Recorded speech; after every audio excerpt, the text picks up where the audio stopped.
আজকে বাজারে যাবেন দুধ কেনার জন্য, দেখবেন দুধে পানি দেওয়া, বেশিরভাগ দুধে পানি দেওয়া। এমনকি একজন নামাজি ব্যক্তি, তাকে বলা হচ্ছে আপনি নামাজ পড়েন, আপনার মাথায় টুপি, আপনি দুধে কেন পানি দিয়েছেন? তাকে বলা হলো আপনার মাথায় টুপি, আপনি নামাজ পড়েন, আপনি কোন হিসাবে দুধে পানি দেন? তখন এই মুরব্বী ওই ব্যক্তিকে রাগ করে বলে যে আমি যে মাথায় টুপি দিয়েছি এটি কি আমার নামাজ পড়া টুপি?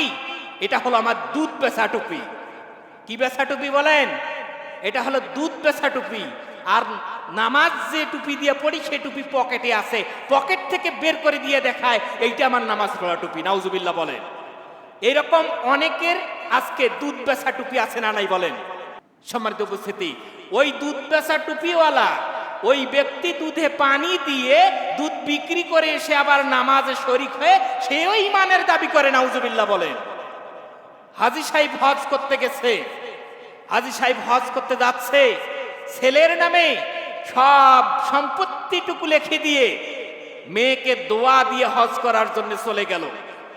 সেখানে কঙ্কর নিক্ষেপ করে শয়তানকে, শয়তান হাসে আর বলে আমি যে শয়তান তার চাইতে তুই তো আরো বড় শয়তান, মানুষের হকগুলো মেরে দিয়েছিস, তোর যে সন্তান ছিল মেয়ে সন্তান তাকে ঠকিয়ে এসেছিস, এরকম হাজারবার হজ করলে তোর এটা মাফ হবে না, এটা বান্দার হক।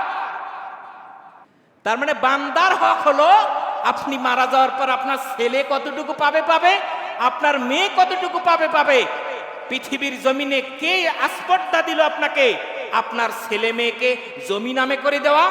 আপনি মারা যান, ওয়ারিশ সূত্রে আল্লাহ যা বলছেন সে অনুযায়ী তারা ভাগ করে নেবে। কিন্তু হজ করার সময় মেয়েকে ঠকিয়ে আপনি গেলেন, ওই হজ আল্লাহর দরবারে কবুল হবে না। এরপর ইমান কিভাবে বিক্রি হচ্ছে? আপনি একটা ক্ষমতায় আছেন, আপনি বড় অফিসার, আপনি ক্ষমতায় আছেন, আপনি জানেন যে একজন ব্যক্তি পরীক্ষায় ফার্স্ট হয়েছে, তাকে চাকরিটা দেওয়া দরকার। 10 নম্বর ছেলেটা যেটা 3 বারে মেট্রিক পাশ করলো, এসএসসি পাশ করলো 3 বারে, এইচএসসি পাশ করলো 2 বারে, এই ছেলেটাকে ফার্স্ট বানিয়ে ফার্স্ট ছেলেটাকে শেষে দিয়ে তাকে আপনি চাকরিতে নিলেন 20 লক্ষ টাকা ঘুষের বিনিময়ে। আবার নামাজের সময় হলে আপনি নামাজও এসে পড়তেছেন, তাহলে আপনি কোন ঈমান দাবি করেন? ঠিক কিনা বলেন? হাজী সাহেব এবার সুদ খাওয়ার জন্যে 50 লক্ষ টাকা ব্যাংকে রেখেছে। 50 লক্ষ টাকা ব্যাংকে হাজী সাহেব রেখে প্রত্যেক মাসে 50,000 টাকা করে পায়। হাজী সাহেব শুধুমাত্র নামাজ বন্দিগি পড়ে, সারাদিন তসবিহ টেপে, মসজিদের মধ্যে তসবিহ টেপে প্রত্যেক নামাজ 5 ওয়াক্ত নামাজ জামাতের সাথে আদায় করে এবং প্রত্যেক মাসে 50,000 টাকা পাচ্ছে, সেগুলো খাচ্ছে আর ইবাদত করতেছে। বলেন কোন ইমানের দায় হাজী সাহেব সেখানে ইবাদত করে? ওই ইমানদার সে? বলেন।